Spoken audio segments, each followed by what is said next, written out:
Vamos então dar início à segunda mesa do nosso colóquio 250 anos do Schelling. Essa segunda mesa vai começar com a Marília Pacheco, doutora em filosofia pela USP, que defendeu uma tese sobre Schelling, com a orientação do professor Márcio Suzuki, e que também é formada em arquitetura e urbanismo pela Brás Cubas, e o título da fala dela, como vocês já viram na programação, é o seguinte. Deixa eu achar aqui. Está ali atrás. Tá aí. Isso. Então, por favor, Marília, obrigado pela presença. Obrigado ao pessoal, organizando, Fernando, Marione, mas o pessoal aí, o convite. É um prazer estar aqui falando de Schelling, que é um assunto que eu adoro.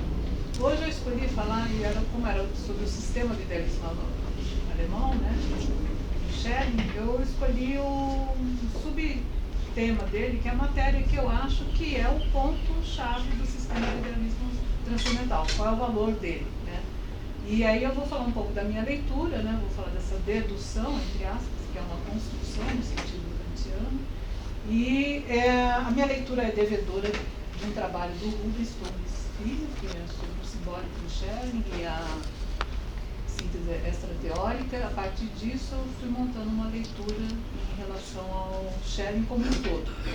Por que eu acho que é importante ressaltar essa questão da dedução da matéria, Porque a minha leitura do Schelling é muito mais perto de Kant do que dos outros. E na primeira crítica, todo mundo sabe, o Kant depois fala que ele precisa esclarecer as condições materiais para a dedução transcendental das categorias. E fica um próximo passo que não está na primeira crítica. E o Schelling entende isso, na questão que é a dedução da matéria no sentido transcendental, que seria uma construção do conceito de matéria, ela é necessária se ele puder pensar uma unidade entre teoria e prática, que, ao meu ver, o Schelling concorda que o Kant chega a pensar. Ele não demonstra, mas ele procura isso daí. Então, qual é a importância disso aí da dedução da matéria? É porque você pode chegar num princípio a priori, sem ser um delírio ou dogmatismo, e pensar numa unidade de onde o saber é constituído. Ele vem tentando isso com a filosofia da natureza, ele vem tentando com a questão da descoberta do eu pelo Fichte, e no sistema ele faz um acabamento de tudo que ele vem até então construindo. Eu vou falar um pouquinho do início dessa, que eu acho que é uma tentativa já de uma síntese teórica, que se dá, você pode, um texto conhecido, que são as cartas do dogmatismo, sobre o dogmatismo e o criticismo. Ali me parece que ele está fazendo uma crítica ao criticismo como um método, e nisso daí ele tenta mostrar a possibilidade dessa síntese extrateórica. Ali ele só procura a possibilidade. Então eu vou falar um pouquinho dessa possibilidade antes de entrar no sistema do idealismo alemão, do que ele precisa de deduzir a matéria de um lado real e depois ele vai ficar devedor do lado ideal. E pelo que eu ouvi a Isadora falando do trabalho dela, é esse devedor que ela está encontrando agora. Eu vou falar um pouco. Então, assim, Schelling elabora uma crítica do idealismo na medida em que está abordando um problema do criticismo, um método.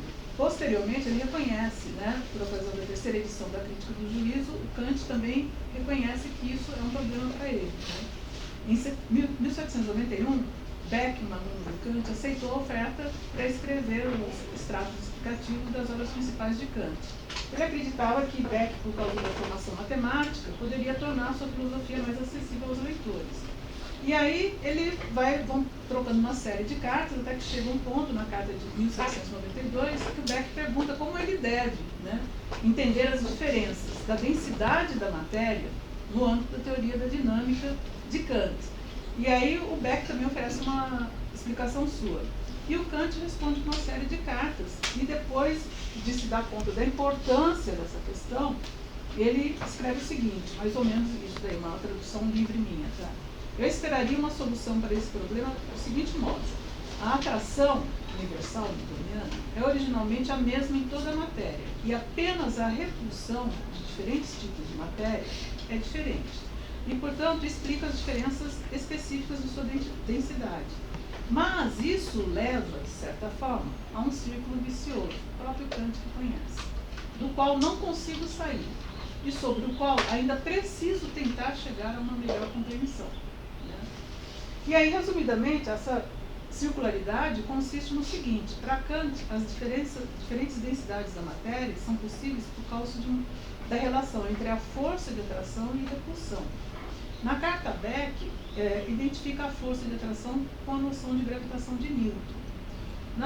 Nos fundamentos da metafísica, Kant ressalta que a força de atração possibilita a coisa que ocupa o espaço em um determinado grau. Portanto, possibilita o contato físico da matéria. Consequentemente, sua ação deve ser a priori e independente da condição de contato. Logo, deve ser uma ação imediata através do espaço vazio entre uma matéria e outra. Tal ação é conhecida por atração newtoniana ou gravitação. E justamente essa identificação introduz um sério problema na teoria da matéria de Kant. A força gravitacional é sempre proporcional à massa ou a um volume dado, à densidade de uma matéria. Logo, a intensidade da força de atração deve estar desde o começo dependendo da causalidade da densidade. E esta, por sua vez, deve ser o efeito da atração. É essa a explicação que Kant considera circular na carta de 92. Essa circularidade diz respeito aos princípios metafísicos para a construção do conceito de algo que é para ser um objeto do sentido externo, isto é, a matéria. Na primeira edição das Ideias para uma Filosofia da Natureza, a primeira edição é de 1797, o Schelling ainda endossava a teoria kantiana da matéria. Mas na segunda edição, ele discorda de Kant, afirmando que é preciso um terceiro elemento. Schelling desenvolve sua concepção de matéria, mais ou menos nesse período de 99 a 1799, Introdução à Filosofia da Natureza, no texto da edição universal do processo dinâmico de 1800, também no sistema do idealismo transcendental, ele está, vamos dizer, consumando toda essa pesquisa da redução da matéria. E aí ele faz uma série de críticas à construção do Kant, da matéria. A principal delas, para ele, é que a teoria do Kant da matéria só tem duas forças. Então ele está pensando nessa terceira força. E aí a gente pode se perguntar, qual é a importância de duas ou três forças? Depende da chave de leitura que a gente fizer, tanto de Kant quanto do Schelling. Né? Aqui eu faço da ideia de um simbólico e de uma teoria extra teórica que vem a partir da leitura que o Luhmann faz. Tá? E aí no texto da Ideias para a Filosofia da Natureza, em particular, no primeiro capítulo do livro 2, isso é a segunda edição de 1803, que é da Von Attraktion und Reduktion aus Prinzipien eines allgemeinen Natursystem. Por um lado, é uma refutação, esse daqui, do newtonismo e no que toca a fundamentação da filosofia da natureza. E também uma crítica à física de Kant, apesar de Schelling considerá-la um pouco melhor do que a de Newton. Mas não é o suficiente para uma filosofia da natureza, Schelling considera. Por outro lado, a questão do papel da intuição, nessa segunda edição, é uma tentativa de expor a produção extrateórica da síntese, mas esbarra na limitação da dualidade das forças de repulsão e atração. Né? Aí, na introdução para um sistema da filosofia da natureza, mais tarde, o Schelling avança em direção à produção extrateórica da síntese, na medida em que a limitação do produto vai ocorrer por meio de uma triplicidade de forças. Nesse sentido, os dois textos que eu citei do Rubens são esclarecedores, o simbólico em Schelling e a produção extrateórica da síntese. Torres Filho mostra a unidade da teoria e da prática de Schelling e a necessidade de uma síntese originária como fundamento da síntese a priori da primeira crítica. E eu vou me valer dessa leitura para expor a questão da dedução da matéria no sistema do idealismo transcendental. Então, primeiro eu vou falar um pouquinho sobre esse sentido do simbólico dentro do contexto entre Kant e Schelling, para depois entrar na definição da matéria, que ela, na verdade, é curta no todo do sistema. Na esteira da noção kantiana de simbólico, em Schelling, o simbólico e o esquemático são apresentações que não contêm nada pertencente à intuição do objeto, mas são transportados, por assim dizer, aos objetos segundo a lei de associação da imaginação. Em Kant, a imaginação oferece esquemas aos conceitos do entendimento que lhes são adequados de modo a assegurar referência aos objetos e, portanto, significação. As ideias da razão não podem ter na intuição nenhum correspondente adequado. Para expor as ideias da razão, a faculdade de julgar precisa pensar uma intuição que não tem nenhuma semelhança de conteúdo com a ideia e valer-se de uma regra geral da reflexão comum a ambas, intuição e ideia. Nesse proceder da faculdade de julgar, análogo aos esquemas do entendimento, consiste o ato de simbolizar. Como bem ressalta Torres Filho, no Simbólico em Schelling, o que Schelling retém dessa análise kantiana do símbolo é precisamente a noção de uma analogia interna ou estrutural no nível das regras da reflexão. O passo que Schelling dá em relação a Kant é quanto a considerar tal analogia como um indício de uma afinidade mais essencial, e nisso restitui ao símbolo, estou citando Torres Filho, seu sentido etimológico de convergência, encontro. É nesse contexto que se afirma a orientação visceralmente simbólica da filosofia da natureza, ao promover a identidade no todo e buscar o infinito no finito, sem a passagem do infinito ao finito. Assim, para Schelling, o organismo, a arte, a história e a filosofia partilham o caráter simbólico. No símbolo, o particular e o universal são ou estão em eins gebildet, formados em unidade. A objetividade, a realidade, se identifica sem diferença com a ideia e o sentido. O que significa a realidade se identificar com a ideia e o sentido? Significa que a realidade se identifica com a particularidade da imagem e a universalidade abstrata do sentido, que o símbolo põe em evidência. Justamente por isso, o simbólico em Schelling diz respeito às operações da faculdade de julgar que expõem o conceito de intuição, tanto no que diz respeito aos conceitos do entendimento, quanto às ideias da razão. Por quê? Porque o simbólico em Schelling resulta de uma operação complexa entre três formas de exposição da imaginação, que, como mostrou Kant, ligam intuição e conceito. As três formas da imaginação, no caso, são a esquemática, a alegórica e a simbólica. O esquema subordina o universal ao particular. No esquema, o universal significa o particular, isto é, o particular é intuído por meio do universal. A forma esquemática da imaginação corresponde ao entendimento, pois o esquema não é a intuição do próprio objeto. O esquema é apenas a intuição da regra segundo a qual um objeto pode ser produzido. O alegórico dissolve o particular no universal. O particular significa o universal, ou seja, o universal é intuído por meio do particular. A forma alegórica corresponde à intuição e é, por assim dizer, um dos movimentos da operação simbólica. Este universal e particular, expostos nas duas formas esquemática e alegórica, estão dissociados para o entendimento. Na forma simbólica, são unificados para o entendimento, pois no simbólico, nem o universal significa o particular e nem o particular o universal. Nele, ambos são um. E assim, como mencionado anteriormente, a imaginação pode elaborar todo um mundo que não está ligado ao conhecimento conceitual, expondo imediatamente e de modo universal a possibilidade de autonomia em todo e qualquer indivíduo para reorganizar o que já está dado como sabido e verdadeiro e que até um determinado momento se lhe apresenta de modo necessário e satisfatório, mas daí em diante não mais.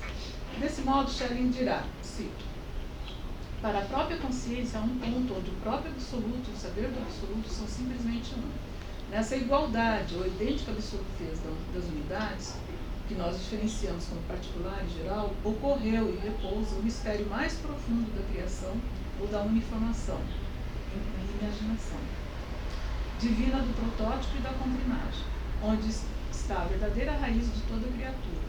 Ora, nem o particular e nem o geral teriam por si uma realidade se ambos não fossem formados igualmente no absoluto.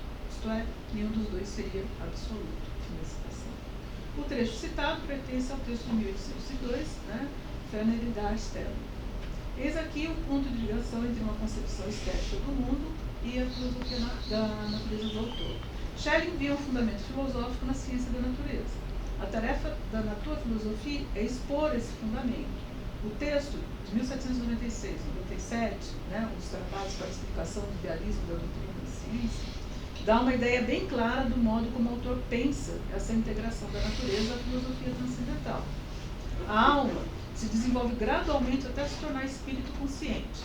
Só que no último estágio desse desenvolvimento ainda não alcança a si mesma como força organizadora e determinante. Antes, ela apenas exteriormente a si mesma como força organizadora num objeto natural, na tua raça, no qual está a força organizadora. Ou seja, até esse texto aqui, né, dos tratados para a explicação do idealismo da ciência, ele consegue fazer essa união e esse desenvolvimento, mas ele não consegue o ponto da consciência do eu fora da natureza, né? Então, é a partir do sistema do idealismo transcendental que a gente vai ter isso.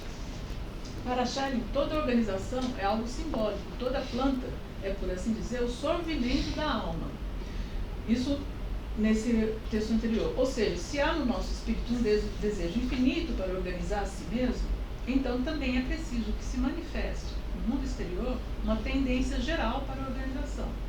Schelling nunca pretendeu subverter em positivismo as suas considerações sobre a teleologia da natureza. Ele conhecia a concepção kantiana de finalidade, que a partir da admissão da finalidade lógica, no lugar da finalidade real, estabelece a finalidade absoluta, cujo princípio não diz respeito nem às proposições do campo teórico e nem àquelas do prático.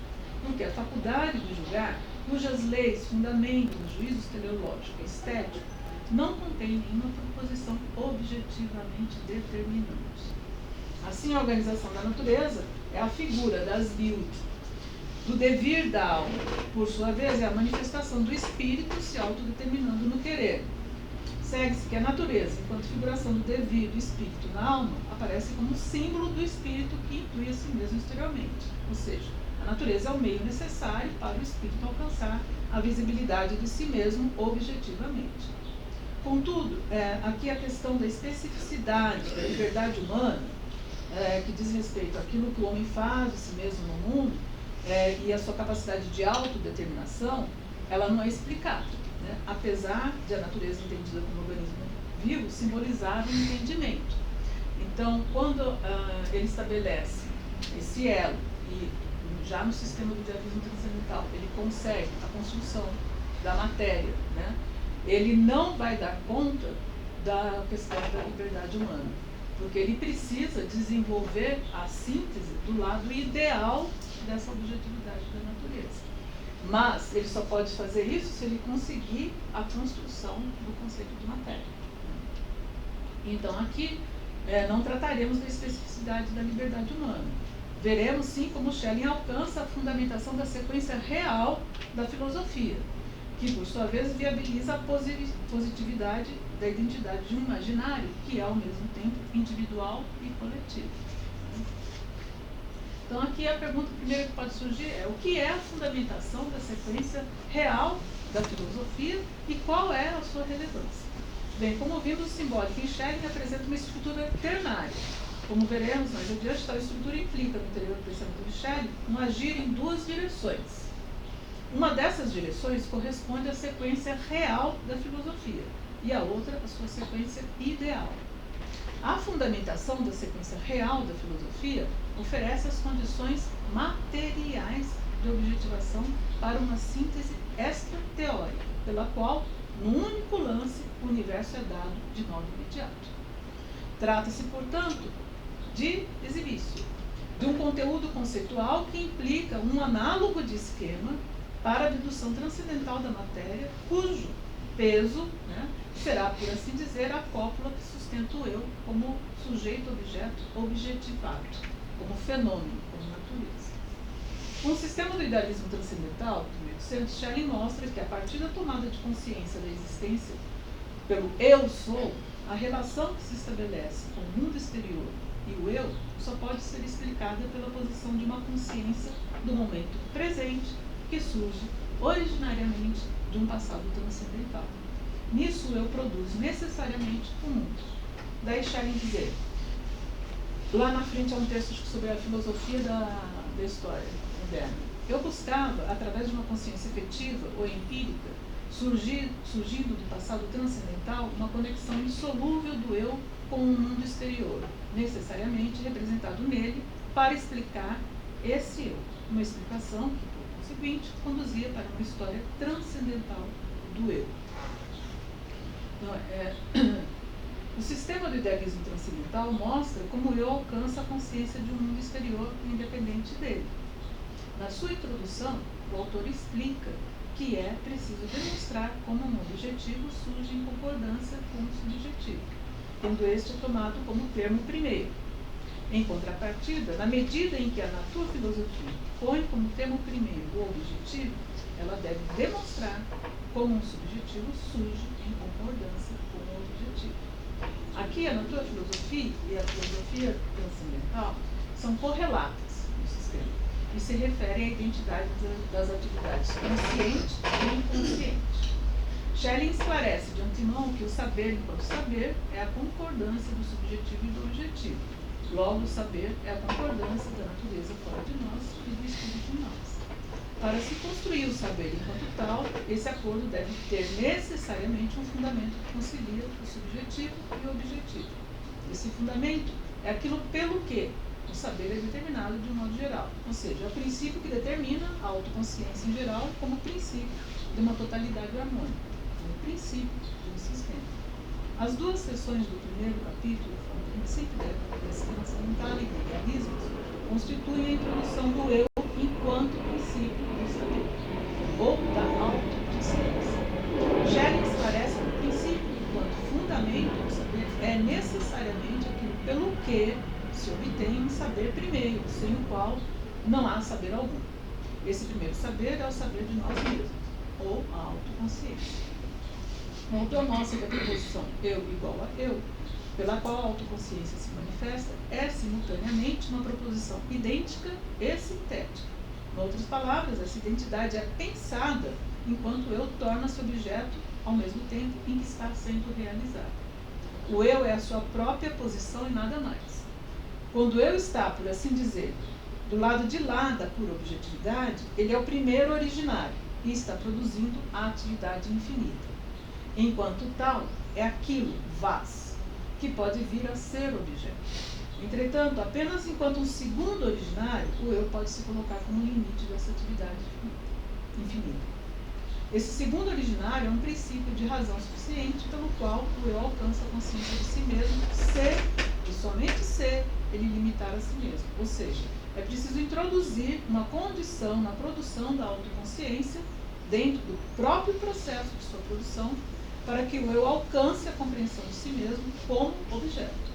Dessa forma, duas atividades estão concentradas no eu, uma atividade limitada e outra limitante. Então, ele introduz no processo de produção, né, uma condição de autolimitação. E aí, nesse sentido, ele não vai precisar da noção de um não-eu. Né? A essência do eu subsiste na alternância das duas atividades, como uma duplicidade originária na identidade. Isto é, o conceito de limitação originária permite ao autor descartar essa noção do não-eu e fazer, no eu absoluto, né? E fazer do princípio uma síntese absoluta que é ao mesmo tempo uma contradição fundamental. Consequentemente, o sistema poderá progredir de proposição em proposição, possuindo em si mesmo as condições para isso, de modo que a relação de consequência surge apenas no âmbito do dever, na medida em que, pelo que, é a condição sine qua non dessa consequência. Por conseguinte, ao se autolimitar para intuir a si mesmo, o eu se torna finito. Essa finitude do eu, contrapondo-se à sua essência originária, atividade producente infinita, faz com que o eu se neutralize enquanto atividade infinita, apenas para que ele se coloque de novo como atividade infinita. Nisso, o eu se move sempre adiante no caminho da autoconsciência.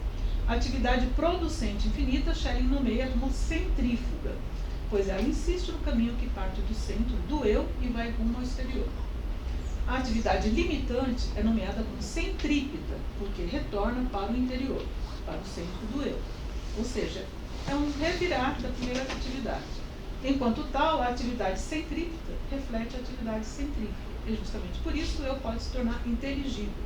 A história do eu se realiza através da contradição entre essas duas atividades.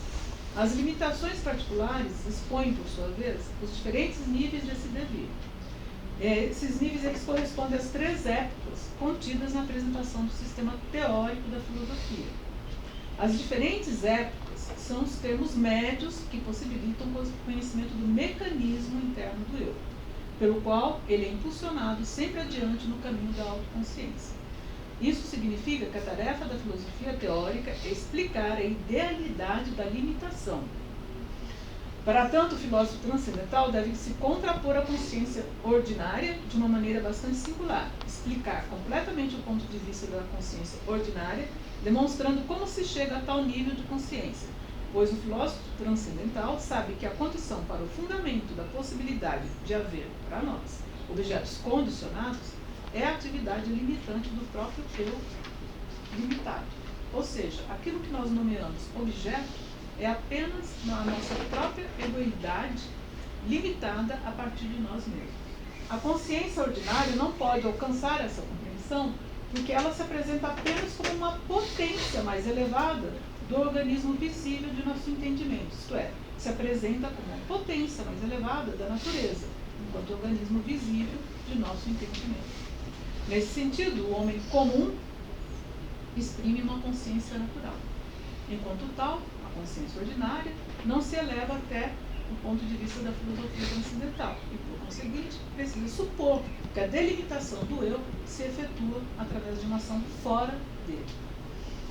Assim sendo, com relação à consciência empírica, a filosofia toma a dianteira no caminho da autoconsciência para explicar como a consciência natural é conduzida até o lugar da própria filosofia.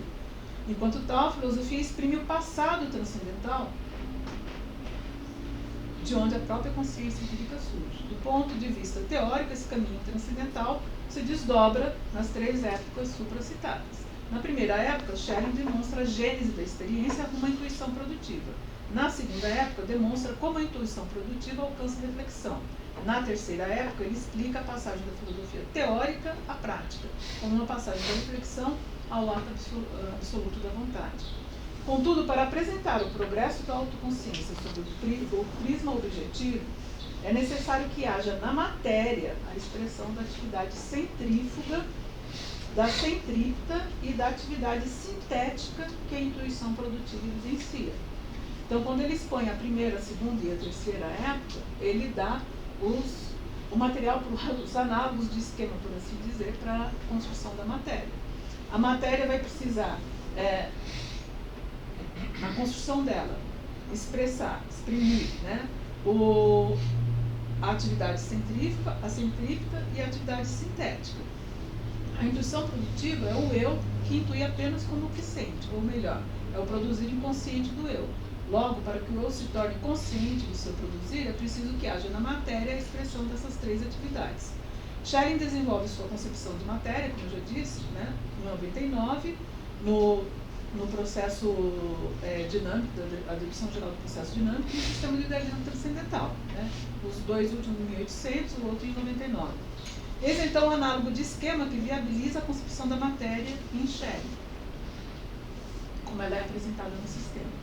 O magnetismo corresponde à força centrífuga, na medida em que é a contrapartida da atividade real que a intuição intelectual restitui ao filósofo como um momento mais próximo da sujeito-objetividade originária, onde sujeito e objeto ainda são indiscerníveis para o eu.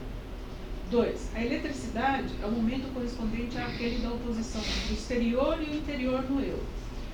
3. Aquilo que corresponde à intuição produtiva na matéria é o peso. E aqui é onde ele se diferencia até onde ele estava acompanhando Kant.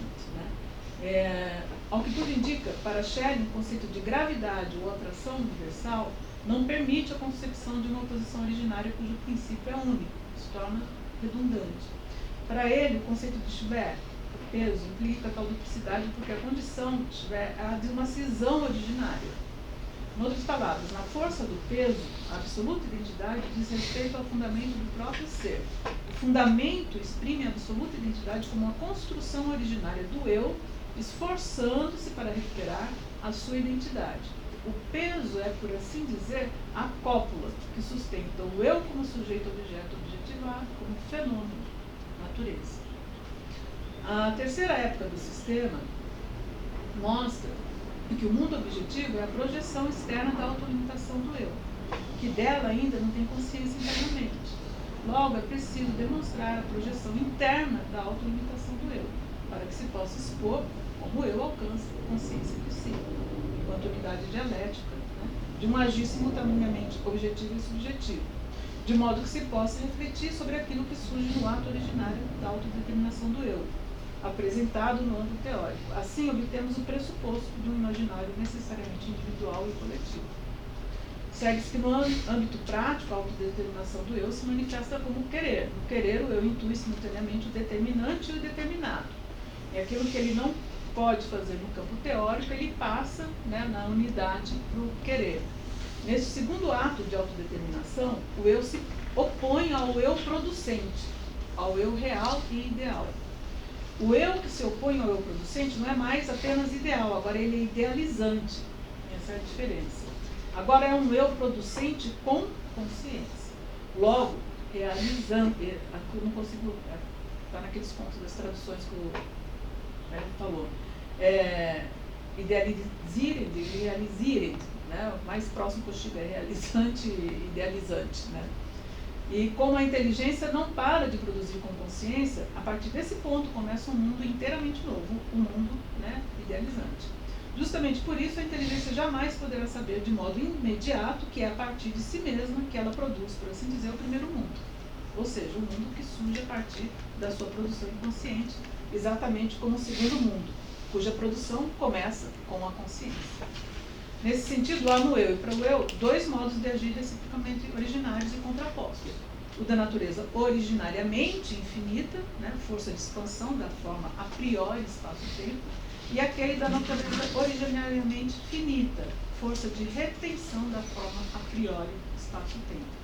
Assim, no contexto do sistema, a dialética da imaginação entre o campo teórico e o prático consiste num vai e vem entre dois polos da consciência, aquela produzida pela natureza e aquela que dela temos. A primeira é a nossa humana consciência, a segunda diz respeito ao grau de nossa humana consciência no que toca à identidade, natureza e espírito. No sistema de idealismo transcendental, a natureza é o reflexo objetivo da síntese absoluta que engendra imediatamente o universo. Essa síntese absoluta é o ato imediato da imitação originária da sequência real para a construção do mundo ideal, cuja primeira definição é sujeito. Mas é um sujeito com necessidade interna de passar ao objeto, de modo que ele, enquanto princípio, engendra tanto o juízo teleológico quanto o juízo estético, que constitui a impossibilidade cognitiva e infinitiva da sequência ideal para a construção do mundo ideal. A partir desse ponto, o problema que se apresenta é demonstrar, pelo lado ideal da filosofia prática, como o indivíduo da consciência empírica pode ser livre. Ele, reciprocamente, sem se fechar na universalidade, pode estabelecer uma relação histórica universal que expõe a necessidade do espírito como o ato de autoposição do incondicionado que determina como inseparáveis o acordo entre a diversidade de consciências finita e a oposição entre essa diversidade. Em outras palavras, é preciso demonstrar o princípio da identidade da consciência produzida pela natureza e da consciência que temos da natureza. E aquilo que permite compreendermos o acordo ou desacordo entre o coletivo e o individual, aquilo que constitui a harmonia absoluta da necessidade e liberdade, é, em Schelling, também o ideal da razão. Né? E assim, o que eu queria dizer é mais ou menos sobre isso. O idealismo ele leva, né, às condições materiais da dedução da matéria, que permite a unidade em teoria e prática, onde os juízos vão pensar, né, esquemas, análogos de esquema para você poder construir um saber novo, entre aspas, né, e validar sem ser algo dogmático. Ele consegue, em parte, esse lado real, da sequência real, que é como que surge da natureza a consciência e como que ela se eleva até a filosofia transcendental. E aí ele esbarra, deixa em aberto, ele deixa só uma amostrazinha do que vai vir lá no final, no finalzinho mesmo do idealismo transcendental, que ele dá um spoilerzinho do que seria a liberdade, é com a noção de gênio. Mas você fica com aquilo, então a liberdade é só no gênio, e aí ele abre a questão, né? E a questão da liberdade, ele vai começar a trabalhar o texto mais conhecido, A Essência da Liberdade Humana, mas tem vários outros textos que ele começa a tentar elaborar essa questão, como é que ele vai fazer a dedução transcendental dessa sequência ideal pelo lado da natureza, né? Porque a real ele consegue pela filosofia transcendental. Então eu tinha a dizer mais ou menos isso daí, vocês não vão me alongar.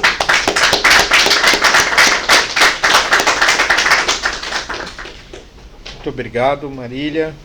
Agora é a vez da Isadora Farias da Borges, doutoranda em Filosofia pela Universidade Federal de Pelotas, fez o mestrado com o tema Schelling e o conceito de liberdade no Freiheitsschrift e atualmente está fazendo, né, o doutorado sobre o tema da filosofia da natureza em Schelling. Por favor, Isadora. Obrigada. Bom, em primeiro momento quero agradecer ao convite, né? Muito especial, um colóquio sobre Schelling, inédita, né?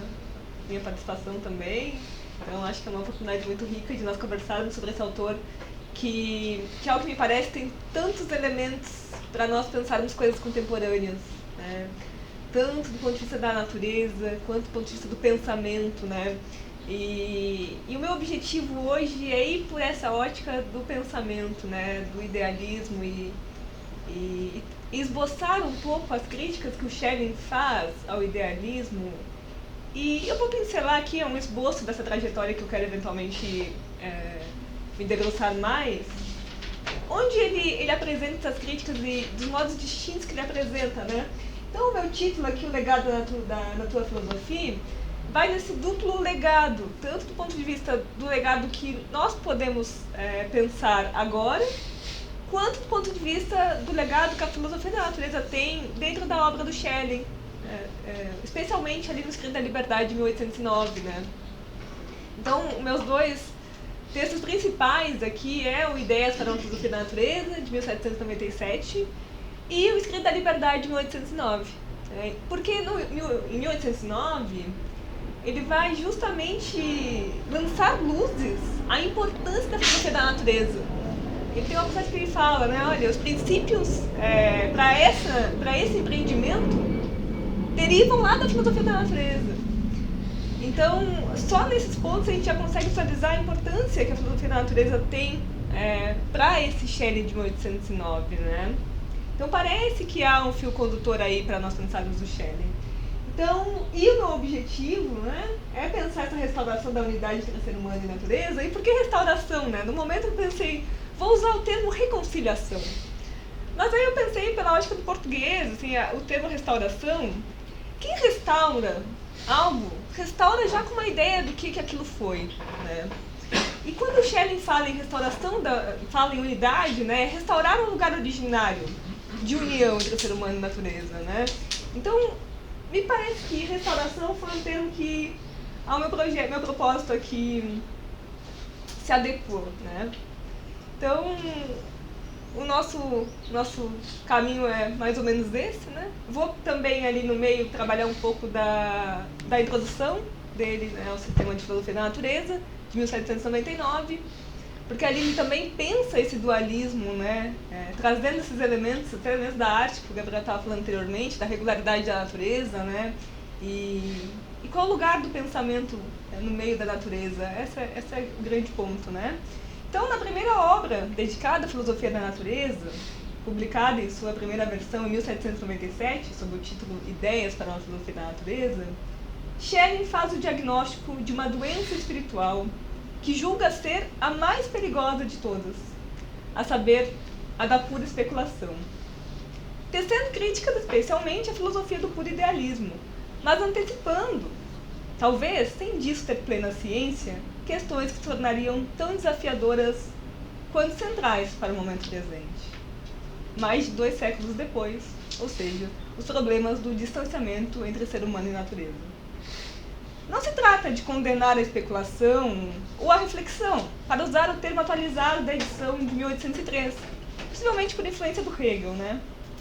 Mas de reconhecer que o pensamento, quando se afasta do equilíbrio interno das forças que constituem o ser humano, perde a sua ligação vital com a natureza e se converte em fantasmagorias atormentadoras para a razão. Aqui tem essa questão, né, de como é que esse desequilíbrio vai desembocar, né, nesse vínculo. Então, o espírito adoecido é aquele que se perdeu em meio à especulação. O diagnóstico de Schelling passa longe de qualquer eufemismo ao descrever essa enfermidade espiritual como aquela que, nas palavras do filósofo, mata o germe da sua existência e extermina a raiz do ser aí. Ela é uma praga do espírito que, uma vez tornada toda poderosa, não mais se pode expulsar, nem através dos estímulos da natureza, pois que poder é que estes têm sobre uma alma já extinta, nem através da agitação da vida. Fecha a citação. Levando esse aspecto em consideração, se nos permitirmos ampliar o escopo dessa perspectiva, então parece razoável examinar as possibilidades de extrair de sua obra elementos importantes para a reflexão do nosso modo de vida atual. Um dos sintomas mais palpáveis, talvez, e inegáveis em muitos aspectos, é a nossa relação com os elementos da natureza, né? Abrindo um pouquinho o escopo aqui, a gente vê o quanto, por exemplo, vídeos que representam uma fogueira, o barulho de uma fogueira como algo relaxante, ou o som dos pássaros. Nós hoje buscamos muitos recursos tecnológicos, talvez buscando algum conforto, mas essa relação com a natureza ela se torna uma relação estetizada, distanciada, né? Mas ao mesmo tempo representa essa busca, né? Então, só para nós pensarmos o quanto esse lugar da natureza se torna distante. Então, um dos sintomas mais visíveis dessa abstração doentia diagnosticada por Schelling é precisamente a imagem da natureza que a ciência moderna nos legou. Um objeto inerte, mudo, desprovido de interioridade, entregue à mensuração e ao domínio, né?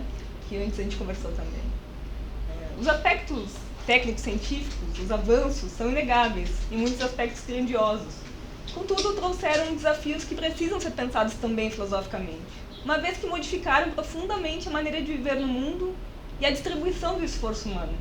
A energia, outrora empregada em atividades essencialmente manuais, foi progressivamente redirecionada para tarefas de caráter predominantemente cognitivo. O resultado é um modo de existência marcado pelo distanciamento radical do mundo natural e pela imersão num ambiente artificial frequentemente marcado por hiperestímulo, por aceleração desenfreada e frequentemente esgotamento psíquico. Então a gente acaba buscando, né, nessa relação distanciada com a natureza, algum tipo de descanso, né? Então, nesse sentido, o alerta de Schelling acerca do perigo de uma especulação que se desligue das forças vivas da natureza adquire no presente uma ressonância particular. O desequilíbrio das forças, apontado pelo filósofo como doença espiritual, manifesta-se hoje sob diversas formas, mas igualmente enraizadas em um afastamento das bases naturais da existência humana. Então, claro, eu estou aqui trazendo esse aspecto do Schelling, mas não é para nós pensarmos mesmo, só uma reflexão introdutória, né? Não é que o Schelling estivesse propriamente preocupado com essa questão que hoje nós nos deparamos, né? Então, agora sim, agora eu entro realmente na obra de 1797 para pensar essa ruptura do ponto de vista do Schelling, né? Mas que eu acho que, de algum modo, nós podemos trazê-la para pensar contemporaneamente os problemas que nós encontramos agora, né? Então, essa ruptura da qual ele fala a respeito em 1797, né? Que ele, inclusive, associa ao nascimento da filosofia, né? Quando rompemos com esse estado de adesão imediata ao real, então, acabamos nos colocando em contradição com o mundo, né? Então, questionamos se há, de fato, um mundo lá fora, né? E o que significa esse mundo lá fora. Então, quando você separa e você questiona, quando você questiona, você separa, né? Então, quem está em um estado pleno de comunhão com a natureza não tem necessidade de justificar a realidade. Aceita diante de si e isso lhe basta. Vive uma união consigo e com o mundo que o circunda, imediatamente na ação e na experiência vivida. A pergunta sobre a possibilidade da realidade é domínio daqueles que deixaram de confiar na presença imediata do real e que se deslocaram para fora desse lugar de união originária, saber para reflexão. Esse é um ponto que ele coloca justamente bem no começo ali do Ideias na Filosofia da Natureza, né? Então, mas por que então não permanecer nesse estado de comunhão com a natureza? O que faz com que o ser humano rompa com esse estado originário no qual vivia em ignorância de si mesmo? A resposta de Schelling, no Ideias, é a de que o espírito humano tem como elemento a liberdade e por essa razão busca tornar-se livre e reconquistar a unidade por mérito próprio. Assim, o primeiro ato de filosofar pressupõe um movimento de liberdade, visto que a filosofia não constitui uma disposição originária do espírito. O filósofo observa que a passagem da tutela da natureza para a condição de liberdade não é um processo espontâneo, e tampouco favorecido de bom grado pelo curso natural. A natureza tende a conservar o ser humano na infância da razão, isto é, naquela unidade originária em que não há separação entre ele e o mundo, razão pela qual a liberdade precisa ser conquistada por meio dessa ruptura. Tornar-se livre implica um gesto ativo de desprendimento, em que o espírito se arranca das formas primeiras de dependência e assume o risco de orientar-se por si próprio. A liberdade, assim compreendida, não é um dado espontâneo, mas uma tarefa que demanda esforço. Nas palavras do autor, e abro a citação, de agora em diante, ele separa aquilo que a natureza desde sempre uniu. Separa o objeto e a intuição, o conceito e a imagem. Por fim, na medida em que se torna objeto para si mesmo, separa-se de si mesmo. Fecha a citação. Essa cisão, portanto, possui um efeito duplo, na medida em que o ser humano precisa suprimir uma parte de si para especular sobre a outra. Nesse sentido, a alienação do mundo natural é simultaneamente uma alienação interna. Entretanto, é fundamental ter diante dos olhos que a crítica de Schelling não se dirige propriamente à especulação, mas sim à tentativa de elevá-la a uma posição de princípio último, ou seja, de torná-la um fim em si mesma, não somente um meio para o pensamento reencontrar sua unidade originária deliberadamente. Nesse sentido, o movimento de separação entre espírito e natureza, embora problemático em seus desdobramentos, foi necessário e representou a própria condição de possibilidade da filosofia, na medida em que instaurou o distanciamento indispensável à atividade reflexiva. A crítica schillingiana, direcionada explicitamente à filosofia puramente especulativa, porque esta, ao considerar o mundo como uma coisa em si inalcançável aos recursos epistêmicos humanos, fortalece a separação entre ambos, dessa forma, a especulação é compreendida apenas negativamente, isto é, como uma ferramenta para que a filosofia possa exercer a sua tarefa, que terminaria por eliminar a si mesma, ou seja, a de restaurar a unidade originária perdida, né? O Gabriel falou um pouco sobre isso também, e no Ideias isso aparece, né? De que quando a filosofia encontrasse essa união, acabaria a filosofia, né? O empreendimento estaria pronto. Quando o ser humano se separa do mundo natural, filosoficamente falando, e permanece na especulação, a consciência passa a tomar o mundo como objeto do conhecimento a partir de uma oposição da subjetividade, considerando-o não como produtivo e livre, mas como produto estático. A reflexão torna possível à razão não apenas reconhecer os princípios da natureza, mas também propor alternativas a eles, resistindo, em certa medida, às leis naturais da produtividade. Tal possibilidade, contudo, carrega o risco de descompassos entre os princípios conscientes, elaborados pelo ser humano, e os princípios fundantes da natureza, os quais operam independentemente da atividade racional humana. Um exemplo dessa possibilidade de descompasso pode ser expresso a partir do cogito ergo sum cartesiano, que fortalece a possibilidade de uma interpretação segundo a qual o sujeito humano é colocado em uma posição de superioridade, na medida em que a primazia da epistemologia se impõe sobre a ontologia. A modernidade desloca a natureza de uma realidade primária do nosso ser para transformá-la em coisa pensada, o que a conduz a um estado de dependência do sujeito pensante para existir. A consequência dessa perspectiva, para a qual Schelling lança críticas pensando não apenas em Descartes, mas também no sistema fichtiano, em toda essa problemática do contexto dele, né, é a dissolução do vínculo vivo com a natureza, considerando que ela passa a ser percebida como objeto a ser utilizado e o pensamento deixa de se reconhecer que ele mesmo é parte natural. O pensamento está ali como parte, a tendência a separar, né? Então, nesse ponto, eu acho que o Schelling, ele transcende muito o contexto dele também, né? Então, isso conduz a uma espécie de aniquilação da natureza, né? Então, a tarefa é justamente de buscar encontrar o lugar do pensamento no mundo natural. A tarefa da filosofia não é a de perpetuar essa cisão, mas a de superá-la. É nesse ponto que Schelling, na primeira edição do Ideias, identifica de forma poética a grandeza dos maiores filósofos. Não propriamente na capacidade da reflexão, mas na capacidade de retornar à natureza por força própria, por liberdade. Schelling escreve, eu abro essa citação, embora depois ele tire, na outra edição, essa citação sai, né? Mas enfim, abro a citação. Os maiores filósofos foram sempre os primeiros a regressar a ela, a natureza.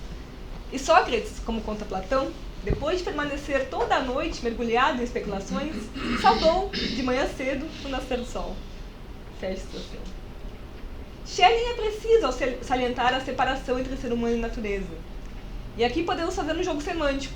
Ele é preciso tanto do ponto de vista da importância dos seus insights para a filosofia, quanto do ponto de vista da precisão com a qual denuncia o problema ao compreender essa cisão como uma enfermidade do espírito.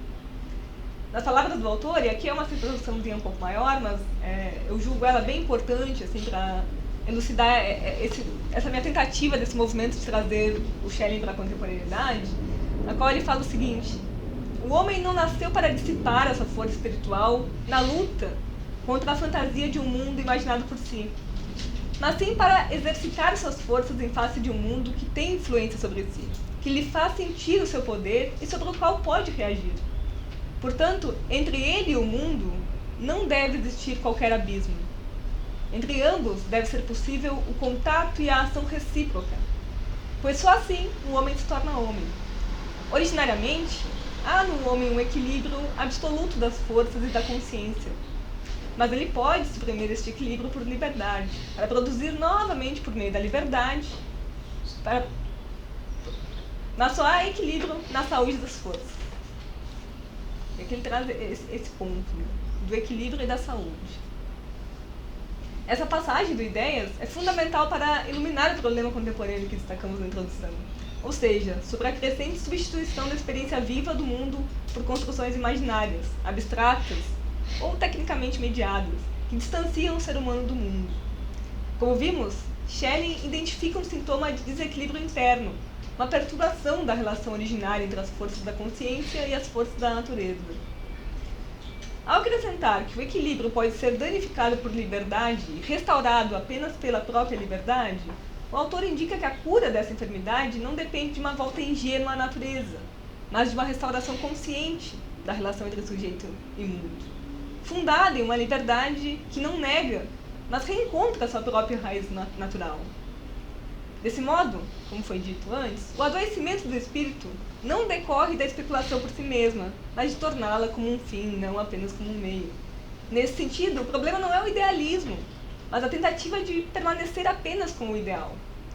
E aí tem essa citação e aqui eu dou um breve pulinho ali para o 1809, mas eu ainda quero chegar no 1799 antes de desembocar no escrito de 1809.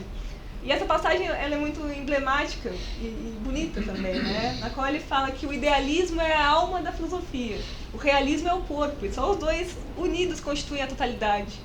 Então esse esforço do Schelling de unir, né, o idealismo e o realismo é muito presente na obra dele, né, na trajetória. E me parece que esse é um fio condutor muito interessante de explorar atentamente, né, quando a gente pensa no Schelling. Então aqui a gente tem um breve indício de uma resposta em 1799. Não diria, talvez não, resposta é um termo muito forte, mas a gente consegue um norte para essa resposta à ruptura, né?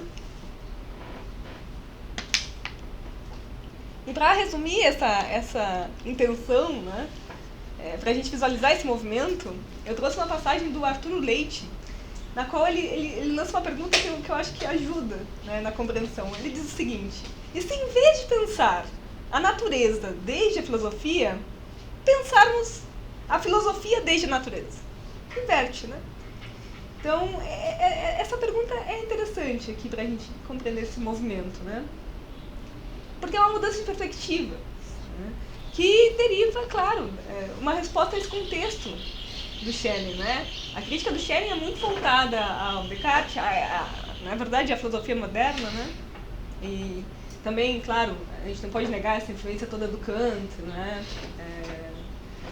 A última crítica ali ajudou, talvez, nessa concepção, assim como a primeira crítica, ele fala numa carta ao Hegel, né, sobre o Kant ter dado as premissas, né, e agora a busca pelos resultados. Então, enfim, né, ele está justamente criticando essas tradições por não terem concebido um espírito vivo para a natureza, um fundamento vivo, que permitisse pensar a natureza para além de um objeto de representação, né? Então, a natureza das coisas é o devir, e você tentar abarcá-la como um objeto inerte, como um objeto fixo, né? É um problema para o Schelling, né? Até porque ele entende, como já foi dito antes, né, a natureza como autárquica. Nesse sentido, a filosofia busca estabelecer uma ponte entre idealismo e realismo, para romper essa dicotomia entre ser humano e natureza. A ideia de pensar a filosofia desde a natureza se relaciona com a forma com a qual a racionalidade humana é compreendida, a saber, como um produto da própria natureza, uma expressão singular de sua potência produtiva. A humanidade representa, assim, a emergência de uma forma consciente de produtividade natural, precisamente porque o ser humano é capaz de tomar consciência dos princípios que regem tal produtividade. Apesar disso, né, é também importante lembrar que o Schelling ele faz parte dessa tríade, né, do Fichte e do Hegel, embora, claro, às vezes um pouco ofuscado no meio dos dois, né, mas os três partem do idealismo transcendental como um problema, né. Então, o Schelling está percorrendo um caminho distinto, mas ainda está muito influenciado, né. Especialmente a gente consegue perceber por essa carta ao Hegel de 1795. Então, essa busca por responder ao projeto kantiano é muito importante, né? Não dá para deixar isso de lado também. Então, 4 anos depois, no primeiro parágrafo da sua introdução ao projeto de sistema da filosofia da natureza, Schelling torna explícita a tarefa da filosofia da natureza e o divórcio da filosofia transcendental. Ele vai dizer: sendo então tarefa da filosofia transcendental subordinar o real ao ideal, é, por outro lado, tarefa da filosofia da natureza explicar o ideal a partir do real. Esse movimento da pergunta inicial, né? Para ilustrar a tendência da filosofia transcendental de fundamentar o real no ideal, Schelling recorre ao exemplo da geometria, entendida como expressão da regularidade que permeia todos os movimentos da natureza. Entretanto, quando essa regularidade é interpretada a partir de uma filosofia que toma o ideal como fundamento do real, ela deixa de ser concebida como produto da natureza e passa a ser concebida como sua produtora. Essa inversão desloca a explicação do domínio do real para o ideal, uma vez que a natureza deixa de ser a base da geometria e passa a ser vista como um efeito de princípios ideais. E aqui eu abro uma breve citação. Aqueles movimentos são transformados em intuições que se dão apenas em nós mesmos, sem corresponder a nada exterior. Fecha a citação. Aqui estamos em 1799. Né? O mesmo se observa, dirá Schelling, na transição do estado líquido para o sólido, no qual notamos a natureza produzindo formas com tamanha regularidade que beiram a expressão artística cristalizada. A comparação com a arte não é sem razão, considerando que, conforme o filósofo, igualamos este produto de forças naturais cegas a ações que acontecem de modo regular e consciente. Então, é essa associação que ele faz com a arte, né, que eu até fiz a pergunta antes ali ao Gabriel. Né? Então, a filosofia, segundo o filósofo, deve superar essa oposição ao admitir a identidade entre as duas atividades, consciente e inconsciente, compreendendo-as como oriundas da mesma fonte, ou seja, como a perfeita fusão do ideal e do real. Essa atividade se externaliza nas produções do gênio como expressões privilegiadas de produtividade inconsciente da natureza, a qual se manifesta tanto através da consciência humana, especialmente na arte, quanto fora dela, nos produtos naturais. O filósofo, porém, nos conduz até certo ponto nessa tarefa de pensar a filosofia da natureza, tendo em vista que, tanto Ideias, quanto na introdução, é ainda um esboço, né? No Ideias ele está propondo um empreendimento que não vê o futuro, né? Ele diz, olha, tenho a intenção de seguir, mas a segunda parte não vê o nascer do sol, né? Ele acaba não dando continuidade, embora depois a gente tenha o Da Alma do Mundo, né? Que não é a continuidade do Ideias. Então, o Schelling tem esses desafios, assim, ele é um autor meio areia movediça, porque ele se propõe, daqui a pouco ele muda a rota da filosofia dele, né? Foi alvo de críticas por conta disso também, embora, né, já tenha várias correntes que buscam encontrar esse fio condutor da obra dele e não interpretem apenas como a ideia as filosofias de Schelling, né? Mas a filosofia do Schelling. Então, tem essa questão específica, né, do autor. Então, Schelling é explícito ao afirmar que o objetivo não era começar por cima, ou seja, estabelecer princípios, mas sim partir do exame da experiência e dos sistemas existentes. A ideia não é colar uma etiqueta, isto é, né, mas tentar olhar a filosofia brotando da natureza. Embora o Ideias, como dissemos, não apresenta um sistema plenamente acabado, mas apenas indicações iniciais para sua construção, é possível identificar, mesmo diante das conhecidas oscilações do pensamento schellingiano, das próprias diferenças filosóficas de um momento para o outro, pontos importantes para essa filosofia de 1809. Eu não pretendo aqui esboçar, fazer uma exegese profunda, nem daria tempo, né, do Escrito da Liberdade, mas pincelar alguns pontos nos quais a gente já pode pensar essas questões, né. E aí eu trago também uma citação do Sebastian Schwenzfeuer, porque ele faz justamente essa conexão, né, de trazer a filosofia da natureza para o Escrito da Liberdade e tentar demonstrar como a filosofia da natureza é importante para esse Schelling posterior, como isso permanece, né. E aí eu abro uma citação dele. Ele vai dizer o seguinte: o conceito-chave no pensamento de Schelling sobre a natureza e isso vale igualmente para a fase inicial e para a fase posterior do seu pensamento, ainda que de modos distintos, o conceito de liberdade. A liberdade é ampliada a tal ponto que se torna um conceito fundamental da filosofia, de modo que ela já não representa o resumo e a característica da subjetividade humana, mas ela é própria convertida em um princípio ontológico e constitui essencialmente todo o ente. Torna-se assim evidente que somente com o ensaio sobre a liberdade, que tematiza o conceito de liberdade, tanto do ponto de vista ontológico quanto sob o ponto de vista especificamente humano, a fundamentação da filosofia da natureza se conclui propriamente, né? Então essa é a ideia que ele traz, justamente de dizer, olha, no Escrito da Liberdade que você tem a conclusão do problema, você tem a união do ideal e do real.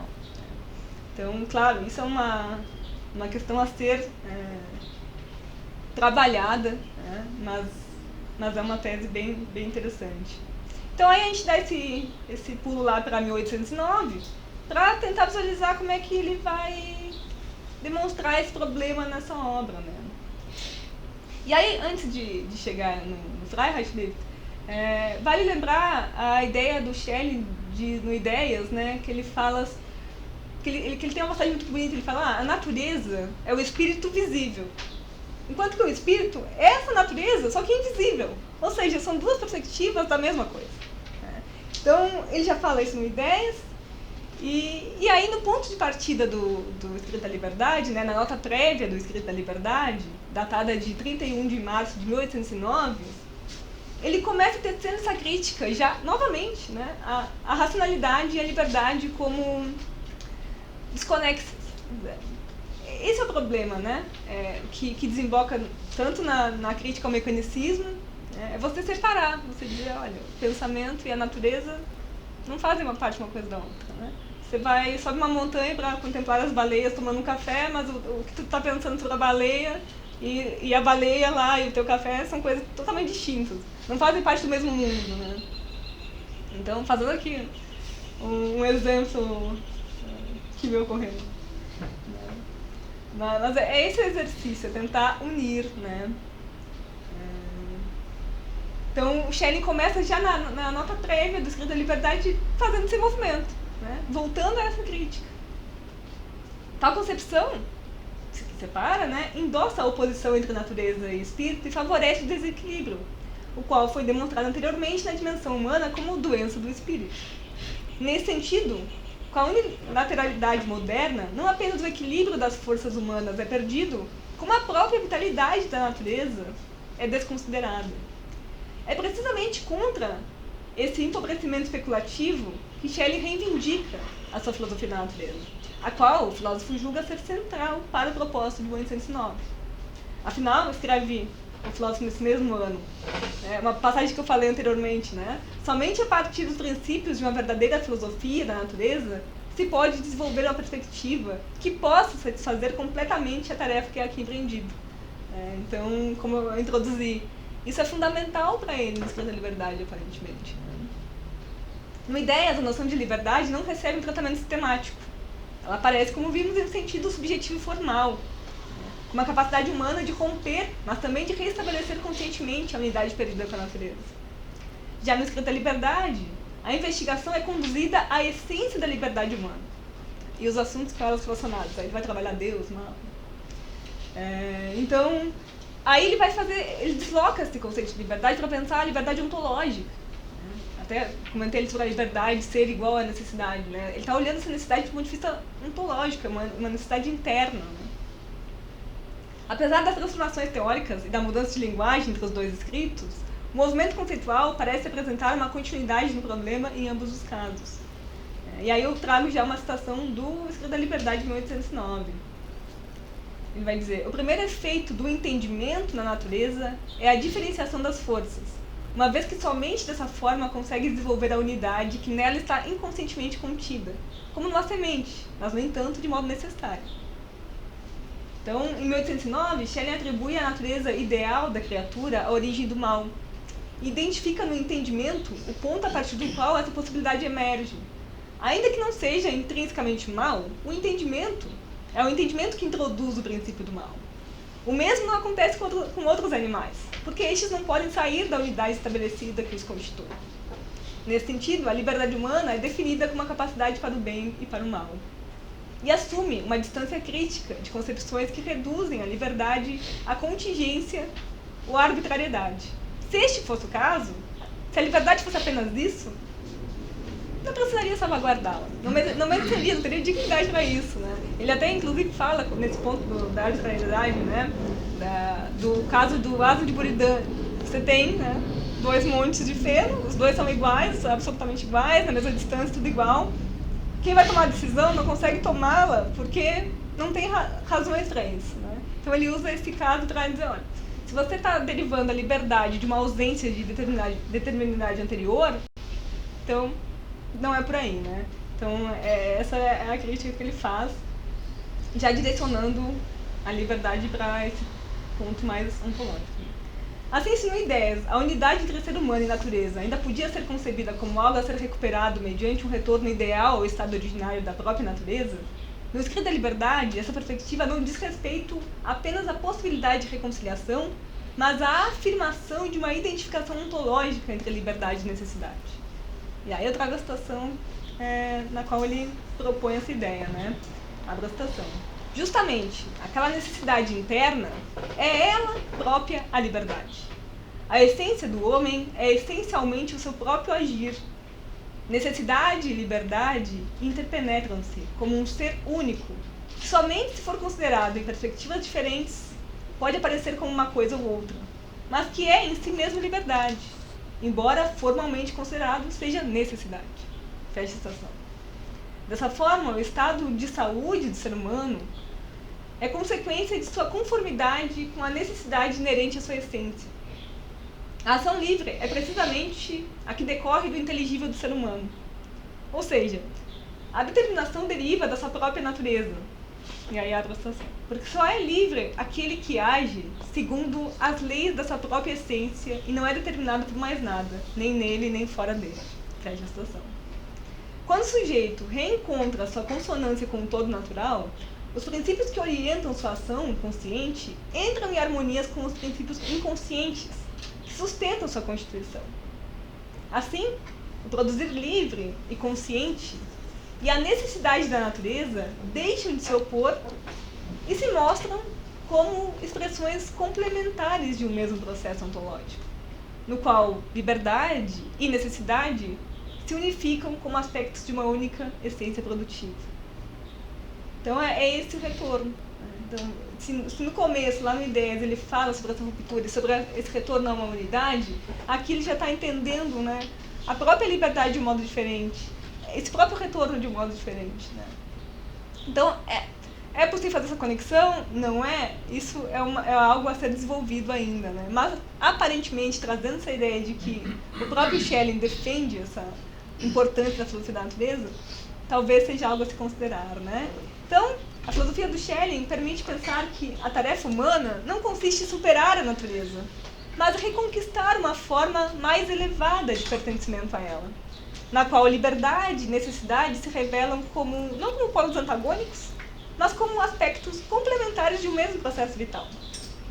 A fragmentação do espírito moderno, marcada pelo domínio de modelos mecanicistas e pela redução da natureza a um objeto manipulável, pode ser assim reinterpretada como um estágio histórico, que exige resposta filosófica para restaurar a unidade perdida sem regressar a um estado pré-reflexivo, alcançando uma síntese que preserve a autoconsciência ao mesmo tempo que reabilite a vitalidade do natural.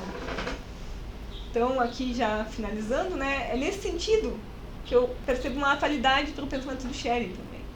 E fica mais evidente ainda de acordo com o que a gente está presenciando cada vez mais com as crises ecológicas, com os esgotamentos de recursos, né?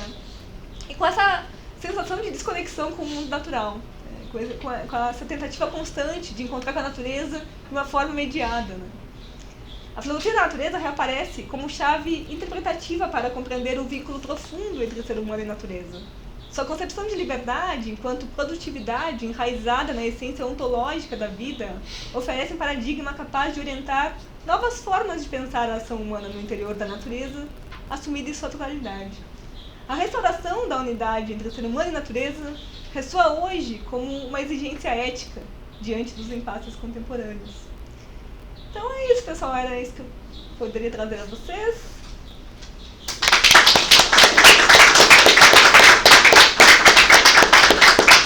Muito obrigado, Isadora.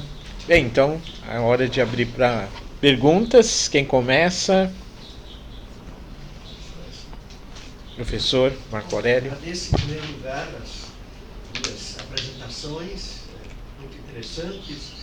Eu vou colocar umas questões, aí eu queria ver o que ambas pensam sobre isso, tentando também, preciso dizer que não sou um estudioso de Schelling, tenho leituras, principalmente a filosofia da arte, enfim, também vou falar depois, né? Então, no fundo, a minha pergunta, não quero antecipar o que eu vou falar, né? Mas tentando colocar algumas questões, também pegando o gancho do que se falou hoje de manhã, já comentei com o Luciano, né? Por exemplo, a liberdade, né? A liberdade, não, a história da consciência de si, é o termo do sistema do idealismo transcendental, né? Ou seja, eu tendo a pensar o Schelling como tendo uma espécie de ponto de partida, que seria a consciência de si. Aí uma primeira questão que eu acho importante, não sei como vocês pensam, como Schelling chega à natureza? O jovem Schelling. É claro que ele começa com Fichte, né? O problema dele é o eu. E ele então interpreta, ele sai do eu, sai da forma fichtiana e entende esse eu inicialmente a partir da natureza. Então, de início, já está colocado um problema especulativo na abordagem da natureza. Então, na sua palestra, Isadora, a unidade entre ser humano e natureza, inclusive eu tenho aqui comigo o capítulo de Hegel sobre Schelling, da história da filosofia, né? E o que ele fala algumas vezes, aliás, isso se aproxima do que falou a Marília, né? Hegel fala justamente que Schelling partiu do Kant para pensar a natureza, né? E que ele foi, então, a mudança dele você falou da dedução da matéria, a mudança dele é pensar esses conceitos de atração e tudo mais como categorias de pensamento e não do entendimento. Um sentido mais amplo. Mas só concluir, daí eu passo a palavra. Então, o que eu penso é um pouco isso, né? Que o Schelling ele tem uma base que é a consciência de si, e por isso que Schelling é idealista, é especulativo, e como ele pensa a natureza é a partir de um modo de pensar mais amplo. Isso se chama filosofia da natureza, e isso é diferente de ciência da natureza. Então o que o Schelling faz é pensar a natureza com categorias mais elevadas de pensamento. Então a natureza ela não está propriamente, ela não é separada, né, nesse sentido. Às vezes eu tive um pouco a impressão na sua fala, Isadora, que você lidava com uma ideia de uma separação do pensamento e da natureza. Eu não vejo assim. Eu vejo que o Schelling introduz pensamento na natureza e menos natureza no pensamento. Enfim, eu já falei muito, eu queria ouvir vocês. Acho que essa leitura não está longe do que eu penso, não. A natureza, ele é concebida como um todo. Para ele a questão é como é que eu posso pensar a questão da unidade sintética da percepção, né, do eu penso, sem pensar o mundo atrás, ou negando o mundo, ou pensar o mundo à frente. Mas é um ato sintético. Né? Não tem nada no trabalho dele, até onde eu conheço, que diga, eu vou pensar isso, mas tudo indica que parte do contexto que ele vivia, né? A herança kantiana, as questões com Fichte, com Hegel, todos eles pensavam a unidade. Cada um com o seu ponto de partida, pensamentos extremamente originais. Eu não lembro qual de vocês falavam que era um tremendo jogo de xadrez, lembro nos estudos, que eles jogavam entre eles para tentar resolver o seu problema a partir do próximo passo do outro, né? E assim, a troca de carta deles era essa. É claro que chega um momento de ruptura, né, dos três. Se você pega uma sequência de cartas dos três, é divertidíssimo. Eles são super amigos, aí vai dando distanciamento até que inventar, porque são autores originais, então não tem esse está certo, esse está errado. Eu penso assim, né?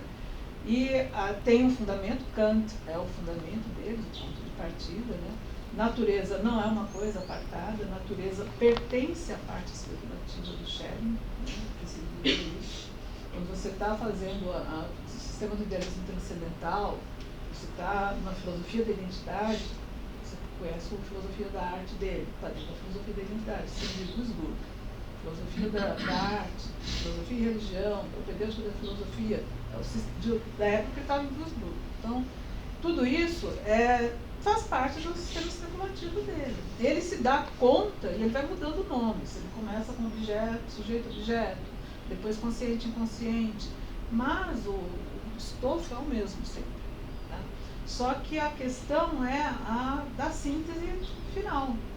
Porque, está comentando com o Fernando na hora do almoço, porque ele consegue fechar bem na parte da que ele chama depois de filosofia negativa, que é a parte especulativa dele, ele consegue dar bem as condições materiais para a parte da sequência real. Agora, o que seria a complementação da ética dele, do sistema prático, ele precisa deduzir a sequência ideal. E é óbvio, ele tem que ter natureza. Porque a natureza faz parte do sistema dele. Tá certo? E aí é como ele vai conseguir fazer. Esse sempre foi o calo dele. Sempre será. Porque ele consegue mostrar a possibilidade, as condições da verdade ontológica lá na frente, da possibilidade da personalidade, a efetividade do mal, tudo isso dá para depois ele ir mostrando assim.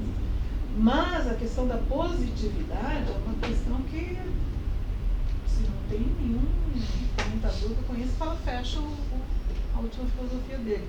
Mas é aonde ele alcança a positividade. A gente consegue ler ali a última filosofia dele e falar, aqui tem positividade. Mas não você tem que ter muito cuidado com mexer na última filosofia dele. Né? E não tem, hoje também desconheço algum comentador que separe as filosofias. Ele é um pensador, é um unido que vai se reelaborando. A coletânea também do filho dele, que o filho dele faz as publicações daquela época que estava, você perguntou, né, que ele não produz, eu não achou Flama, né, que perguntou. O filho dele faz uma coletânea belíssima, que são dos textos que o próprio Schelling quis encostar. A filosofia da arte era um deles. E então, assim, aí você vai acompanhando. Ao meu ver, a importância do sistema do idealismo transcendental é a obra, vamos dizer, acabada dele, que mostra o que ele pensava e como ele pensava o que o homem pode fazer de si mesmo. Está ali. Mas dali ele tentou ir desdobrando a síntese final e é difícil de encontrar. Né? Tanto porque ele está lidando com a questão da essência do nosso humano, a liberdade. Né? Que não é uma questão de livre-arbítrio, não está ligada ao imanitismo, então ela é uma questão assim, do que você pode fazer de você. Agora, por que fazemos isso? É a resposta que todo mundo tenta encontrar nos últimos escritos dele. Né? E assim, dos últimos trabalhos de pesquisa que eu fiz, que foi com os americanos, a questão foi, será que tem saída isso? Ninguém chegou à conclusão, mas tem uns indícios. Por que chegamos a esse impasse, né? Se sabemos tudo isso? Então, eu penso, não sei se respondi muito isso aí. Essa duplicidade, né, de colocar o pensamento na natureza, ou a natureza no pensamento, é uma questão interessante, porque eu não visualizo de antemão essa dualidade. É o mesmo, ao que me parece, né? Porque no final das contas é compreender o pensamento, né, no interior da natureza. E esse movimento duplo talvez nos conduza justamente a constante separação, né? Ao que me parece. E aí, essa questão da especulação, com certeza, né? O Schelling, parece, pela minha fala, que o Schelling não trabalha a especulação, qualquer coisa assim. E não é nessa direção que eu quero. Inclusive, em 1799 ele começa, né, com a filosofia enquanto uma física especulativa, né? E justamente, o problema aqui é pensar só essa parte. É você usar isso como um fim em si mesmo, né? A especulação pura e simplesmente como um fim absoluto, né? E aí você fazer a filosofia em prol disso, né? E parar de buscar essa união. Mas agora eu realmente fiquei com essa questão em mente, assim, se de fato se eu vou nessa direção.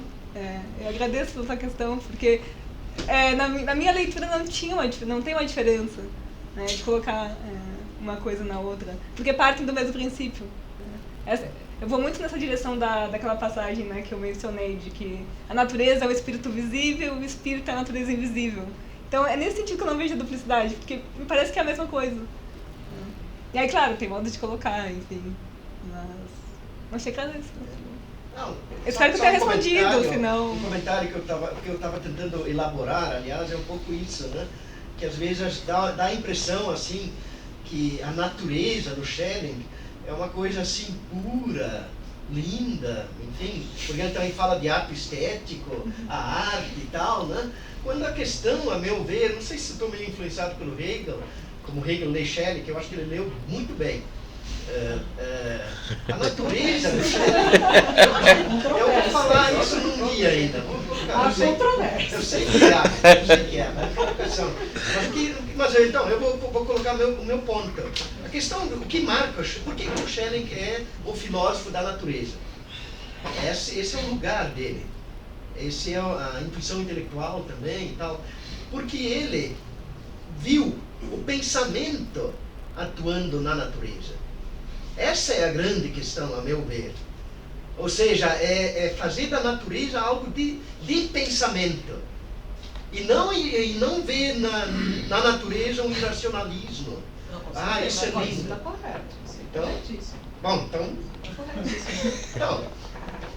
corretíssimo. Então, só queria, assim, comentar que talvez não um é... mal entendido foi na hora que você falou que a crítica à especulação e deixou uma margem para se pensar que você faz uma leitura da primeira filosofia do Schelling como uma filosofia especulativa. Não. E é puramente especulativa. Não, a filosofia da natureza dele é puramente especulativa. E acho que depois você foi aos poucos deixando, mas claro, quando você começou a falar, você deu a entender que você considerava ela algo não especulativo. E aí, por isso que Não. Por isso que ele tá pegando no teu No ideia. me ajudar aqui, Não, na primeira fala dela eu fui. É que eu parto aí da depois ideia eu vi ela então eu acho que era isso. Depois talvez um modo de você expressar. É que, claro, eu parti dessa afirmação forte do Schelling, do começo do Ideias, né? Que ele fala, não, a especulação é uma doença do espírito. Isso. Mas é pra impactar o problema, mas depois eu fui tentando diluir isso, né?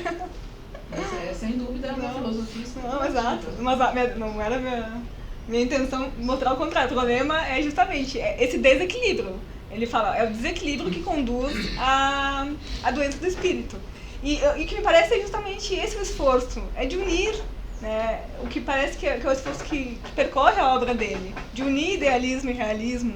Então isso, eu não sei se concordam comigo, mas me parece que isso é muito forte, né? É verdade. É o centro, e claro, o começo realmente é impactante porque a enfermidade do espírito. E eu usei esse começo justamente para tentar encadear, conectar com essa questão contemporânea mesmo, né? Do quanto nós estamos nos distanciando e caindo numa abstração.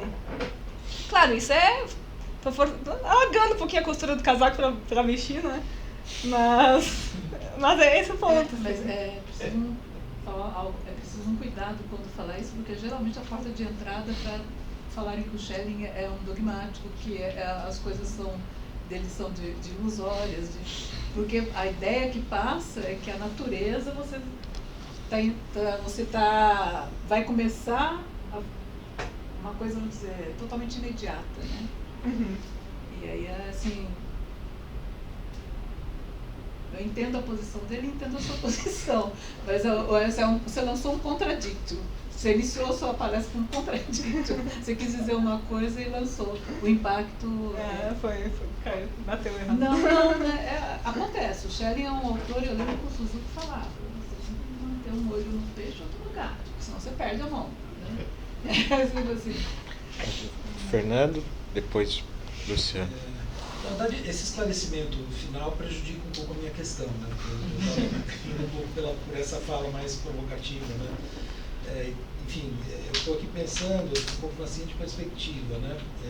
Vamos dizer, eu estou pensando no Kant, eu trabalho, né, há algum tempo com Heidegger, e o Heidegger ele assume, né, essa mesma problemática de superação do dualismo, né, de uma crítica à filosofia moderna, etc., de tentar encontrar um ponto, né, que seria o ser no mundo, a ideia de ser no mundo, né, quer dizer, justamente um ponto em que sujeito e objeto, digamos assim, estão unidos de antemão, né? E aí, só que tem uma coisa, no fundo a pergunta seria essa, né? Como é que o Schelling vê o espaço e o tempo? Porque esse é um ponto fundamental no modo como o Heidegger lê o Kant, né, interpreta e elabora a sua ontologia em seu tempo, né? Há um deslocamento quer dizer, espaço e tempo, sobretudo o tempo, né, tem que se deslocar para fora da subjetividade, né, para aquém da subjetividade, de algum modo, né? E aí no Kant, o fato de espaço e tempo serem subjetivos é o que sustenta a própria concepção de fenômeno por oposição à coisa em si, né? Então, e eu estava aqui me perguntando assim, onde é que o espaço e o tempo ficam nessa conversa, né?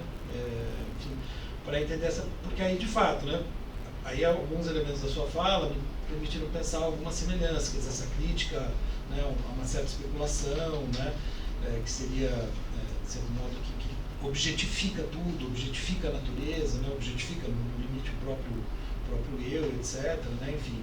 Aí eu estava vendo alguns pontos de contato, que eu acho que de fato há, né, mas enfim, talvez eu tenha ido mais longe e esse esclarecimento final me murchou um pouco o meu entusiasmo nessa direção. Mas ainda assim eu acho que a questão de espaço e tempo ela é importante, né? No sistema ela é bem exposta, eu trabalhei bem isso. O espaço e o tempo vai se dando nesse processo da autoconsciência. E o tempo não é só uma coisa internalizada, o espaço e tempo. Ele vai pontuando e daí você vai construindo os juízos. Desde o primeiro, sabe, você pega a reflexão, o juízo, lembra quando eu falei que você tem uma força centrífuga e outra centrífuga? Uma é externa, você vai construindo o espaço. Ele vai deduzindo as categorias, o espaço e o tempo, e vai A diferença é que você não vai ter uma cisão na parte prática. Então, tudo aquilo que você foi pensado no teórico é um impulso para a próxima no prático. Então, espaço e tempo, você tem a mesma concepção, externo e interno, mas eles é uma troca. Cada vez que eu... É a noção de devir, né? Que vocês E do devir. Cada vez que eu vou fazer uma síntese, eu tenho uma reviravolta, você entendeu? Um ponto de vista. Então, assim, a questão que fica na prática hoje, da ética, que eu tenho visto com o pessoal estudado, é... Bom, se você sabe que a questão basicamente ética é de ir até para fora e voltar ao seu centro, esse ir e vir e manter esse agir, que é de dupla direção, e nisso você vai fazer um balanceamento daquilo que é o, entre aspas, correto, né? E para balancear a estrutura do organismo vivo, e você pensa o mundo como a sociedade como um todo. Então, por que eu não mantenho esse ir e vir do meu egocentrismo? Essa é a grande questão que se levanta hoje na pesquisa do Schelling. Porque está relacionado com espaço e tempo. Aquilo porque eu posso construir uma natureza completamente segunda, tornar ela real. Está dentro do que ela está tentando trabalhar, que é essa questão do mundo da informática, das fake news. Você tem uma realidade paralela que está dada como verdadeira. Então, agora você abre espaço para, vamos dizer, questões como multiversos, né? Cuidado, né? Mas o que o espaço e o tempo, eles proporcionam novas sínteses e a concepção de um modo novo de pensar aquilo que está dando problema. Mas ele vem como uma intuição, são intuições, espaço e tempo são intuições, que são objetivadas por conta daquela dedução da matéria. Porque dá um pouco a sensação, que foi a pergunta do velho, né? Que ele está partindo de um ponto de vista interno. Desse ponto Com de vista certeza, interno, olhando, com então, certeza. Né? É você. Primeiro, ele não vai usar sujeito, é um termo que ele vai usar lá sei lá, depois de 1820, por aí. Sujeito e objeto, o sujeito pensante, assim, mas é um sujeito com necessidade de passar ao objeto. Como é que ele usa essa necessidade? Ele pensa duas forças. A atividade vamos dizer, quem iniciou, acho que foi o Fichte com isso. Só que ele pensa, a partir daquele eu que o Fichte coloca, como uma atividade que ela, em algum momento, ela tem um querer. E ela tem uma necessidade de se passar ao objeto.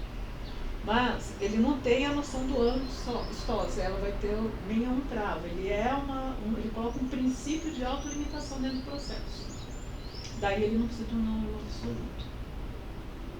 Aí ele começa a deduzir, vamos dizer, o que seriam as categorias. Né? Ele tem categorias mecânicas e dinâmicas dentro de um sistema de simbólico. Aí você falou da filosofia da arte, ele está no sistema da identidade. Por quê? Agora ele precisa trabalhar e desenvolver a síntese do ideal da razão. Como é que eu mostro o ideal da razão como algo regulador daquilo que pode ser do coletivo? Porque o que se dá um imaginário individual e coletivo é fácil. Você ganha com essa noção de espaço e tempo. Né? A cada síntese que eu faço, agora a questão sempre é responder. Você gostaria de falar, Isadora, sobre essa questão? É uma questão que eu não pensei assim dentro desse contexto, né? Talvez pelo escrito da liberdade, você possa olhar a questão da liberdade do ponto de vista da eternidade, né? Mas não saberia te responder dentro do que eu estou me propondo. Eu acho que não entra no sentido indireto, né? Mas no direto acho que não. Eu diria que o mais problemático dele é você mostrar a contra-imagem espacial daquilo que ele pensa como ideal. Ele consegue o ideal da razão na mitologia, até no Deus da identidade, mais lá na frente da teoria da revelação.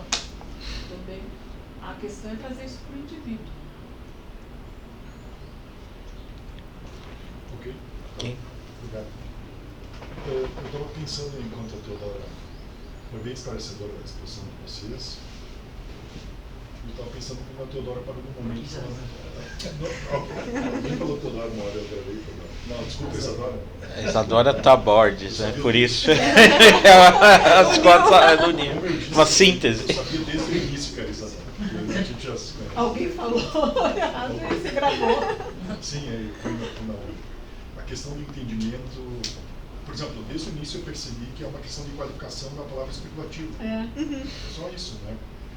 No primeiro momento é aquele exagero que vem da ideia do Schiller lá, das cartas estéticas, o entendimento especialista e tal. O Hegel vai chamar o entendimento tabelador, a fonte do espírito, né? No prólogo, né? Na introdução aqui. Então é uma qualificação. Mas aí eu fiquei pensando assim, poxa, o entendimento, então esse ser humano é aquele que usa só o entendimento, não o pensamento, se a gente usar a expressão do verbo. Então eu estava pensando assim, tá, mas então ele tem liberdade ali ou não tem quando ele usa o entendimento? E daí isso me fez pensar talvez um pouco das passagens que eu trouxe no texto, que tem liberdade, mas é num grau ainda inferior. E talvez o ser humano que acredita que está no máximo grau do uso da liberdade, quando está usando só o entendimento, ele que está produzindo a cisão com a natureza o tempo inteiro e acreditando que está produzindo o máximo de coisas. Eu acho que hoje em dia a gente chamaria isso de conhecimento técnico, ou da técnica, né? O problema da técnica no conhecimento. Então, eu acho que também em relação a algumas passagens que eu usei no meu texto, dá para pensar essa ideia, que é meio contraintuitivo, né? Enquanto a consciência humana, a consciência moral, mas enquanto a consciência do ser humano, ela representa uma espécie de liberdade, e ele é o grau máximo de manifestação da natureza, né, de uma potenciação da natureza, a expressão máxima aqui, ela serve no sentido inverso. Ela é máxima, mas aqui o ser humano produz a cisão.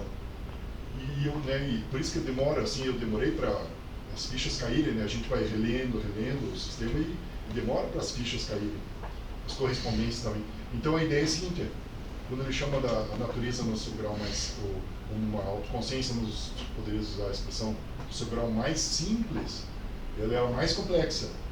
E a consciência humana potenciada ou potencializada, ela é essa que está tendendo a produzir a cisão, que daí eu entendi então o que a Isadora expôs, é especificamente esse ser humano que insiste, que está fazendo uso máximo da sua potência, e na verdade na ideia do Schelling não, ele está no grau em que a natureza manifestou uma potenciação, né, que ele é o resultado dessa potenciação máxima, mas ainda assim ele não está usando o pensamento no seu grau mais amplo possível, né?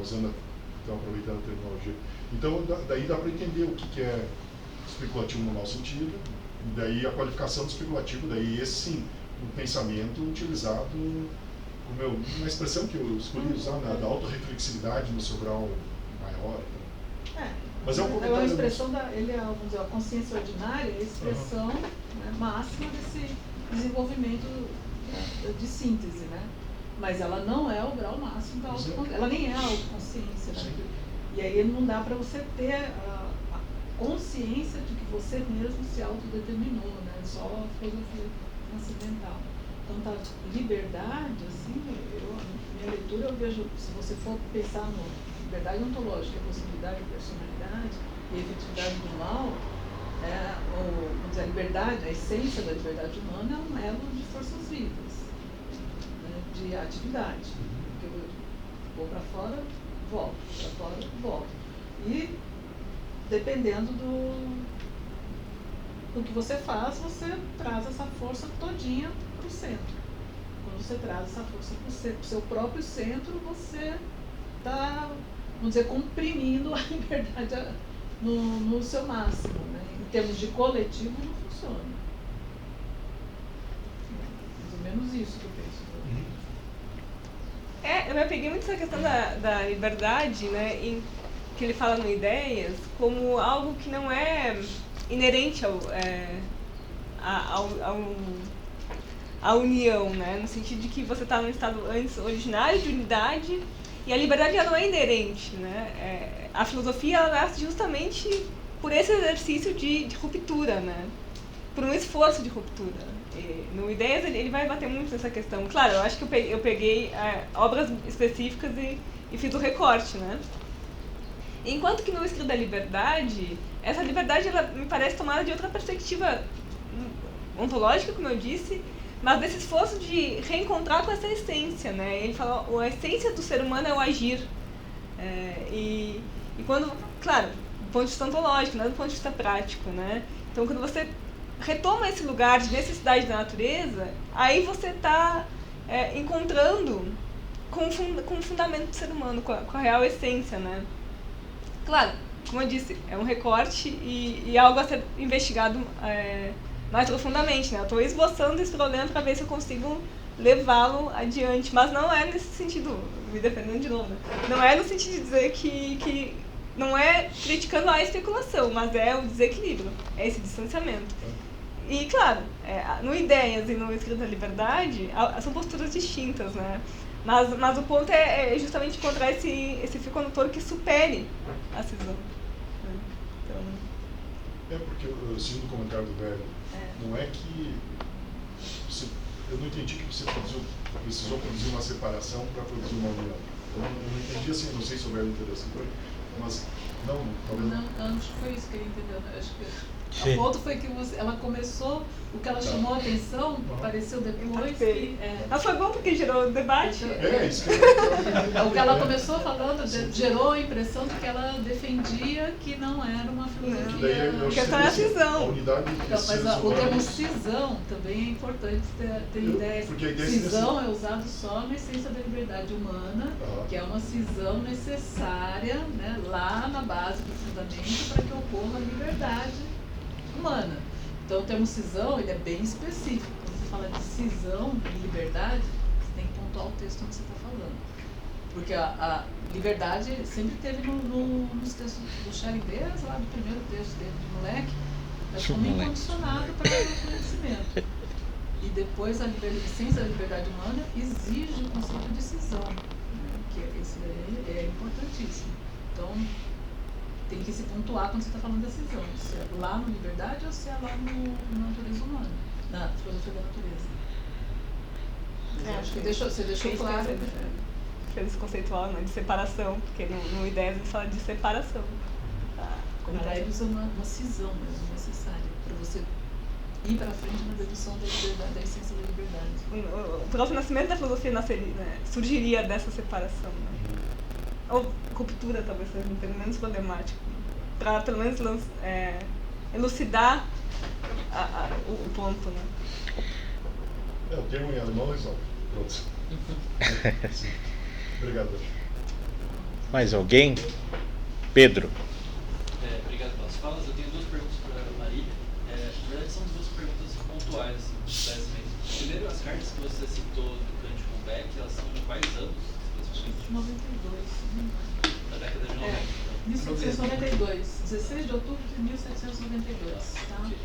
E a segunda questão... Aliás, é quando ele responde ao Beck, mesmo foi na carta 16 de outubro de 1792. Pega as anteriores, que é lá que tem a conversa dele com ele. 22 aninhos. Aí a segunda pergunta era sobre como era o conhecimento do Schelling sobre os textos do Newton e do debate do século XVIII sobre as forças de atração e repulsão. Olha, eu não tenho assim nada... Ele teve aula na universidade sobre esse assunto e tal, mas... Ele tinha uma formação, posso dizer qual que é o seu nome mesmo?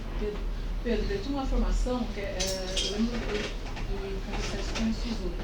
O pai dele era um pastor, e o diferencial do Schelling com os outros, o pai dele ensinou para ele, não foi grego, nem latim, ensinou para ele aramaico. Então ele tinha toda a noção ele tinha uma cultura geral, que era uma coisa absurda aos 16 anos. Então, provavelmente tudo que rodava estava brincando de Newton e tal, ele sabia o que era, ele conhecia a física newtoniana. Mas tem como mecânica. Do que ele conhecia especificamente? Não sei te dizer, não, assim, nunca procurei saber o que ele, mas a gente vê do que ele fala que ele conhecia, ele sabe qual é a relação entre o que é gravidade, né, a relação entre atração, repulsão, massa, que não era possível ali você deduzir no sistema mecânico uma dedução transcendental, isso ele sabia.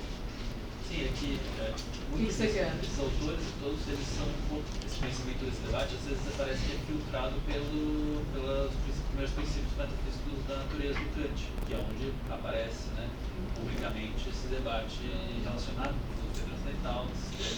Mas o Hegel, eu tenho certeza, por exemplo, que conhecia muito bem Newton e alguns outros autores dessa época, além do Kant. Não sei te dizer aonde está o conhecimento dele exatamente, a formação dele era uma coisa assim absurda. Assim. Deve ter alguém que pesquisou isso. E assim, ele sabia qual era a relação, uma coisa diferente, ele sabia qual era a relação mecânica newtoniana e onde ela era o limite dela para entrar na redução transcendental.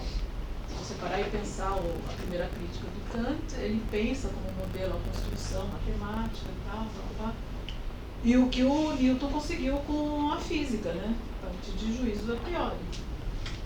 É que essa já é a leitura do Kant. Não, tô falando assim, do que ele conseguiu, né? Então você sabe assim, essa questão dele, ele sabia qual era a relação disso. Agora, assim, se ele tem aonde ele estudou e quando ele estudou isso, não sei. Já que está pegando o gancho de pergunta de informação, aproveitando os schellingianos aqui, Marília, talvez, enfim, não sei se Isadora também, quem era Ocken? Quem? Lorenz Ocken. Porque o Hegel cita ele. Ele foi um naturalista, botânico, biólogo e ornitólogo alemão. Ele é de 79 a 1851. Não tenho a menor ideia. Então, Lorenz Ocken. Hegel cita ele num momento chave em que ele trata do Schelling, e ele fala que esse Ocken, ele teria ido longe demais com analogias na natureza, né? E eu fiquei curioso de saber, devia ser uma figura importante. Conheço. Bom, Então, tinham vários. Nascido em 99? 79. Ah, sim. 4 anos mais novo que o Schelling. Era um naturalista que supostamente o Schelling teria alguma relação com ele, né? Hegel fala o seguinte: Ocken, por exemplo, foi longe demais. Chama as fibras de madeira de nervos, o cérebro da planta. Trata-se de um jogo de analogia, entretanto, é do pensamento, isso é um jogo de analogia, mas o que tem que tratar é do pensamento. No fundo, o Hegel está defendendo o Schelling aqui. Está dizendo que teve gente que levou o Schelling, não sei o que vocês acham, teria abusado do que o Schelling, justamente deturpado a ideia do Schelling. Né? Com certeza. E assim, E fazendo de tudo, quer dizer, nesse estilo do Schelling, mas abusando, né? Fazendo analogia de todo tipo. Você tem um problema, né, velho? Quando você parte de uma síntese, tudo é possível, né? Então qualquer interpretação é possível. Então se você não tiver uma linha, um fio condutor do que você está fazendo a sua interpretação, ó, é possível por conta disso, qualquer interpretação é possível a partir de uma síntese. E eles são autores que partem da síntese, né? Então, assim, mas eu concordo com você. Muitos extrapolaram esse uso da natureza para algo assim de analogias puras e não, vamos dizer, um análogo de esquema, que é completamente diferente. Você pensa a regra geral de algo distinto, mas você não aplica o conceito, você aplica a regra.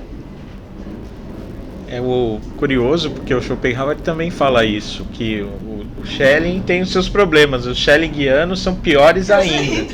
Então eu não sei não lembro quem ele cita, se ele cita alguém específico, mas é muito nesse sentido. E tem umas leituras assim, pesam a mão, né? Porque o Schelling, ele conhece muito bem a história da filosofia, tem uma cultura geral boa, mas ele pesa a mão quando interessa a ele faz umas leituras que você fala, nossa, aqui ele pesou a mão. Não chega a ser errado, mas ele pesa a mão. Chega a ser errado. Não chega a ser errado. Mas se você for analisar friamente, você fala, tá errado. Não tá certo? Não tá. Aí você sabe que ele tá puxando o negócio pra ele, entendeu? Filósofo não é filósofo. É. Historiador da filosofia. Não, e assim, você vê que ele tá pesando a mão no interesse dele, onde ele quer chegar, óbvio. Como qualquer um dos três, né? Do que ele tá falando, Hegel, Fichte e o Schelling. Mas acho que acontece. Bem, 4 horas já, né? Vocês querem fazer mais alguma pergunta ou vamos para o intervalo? Acho que podemos fazer o intervalo então. Obrigado.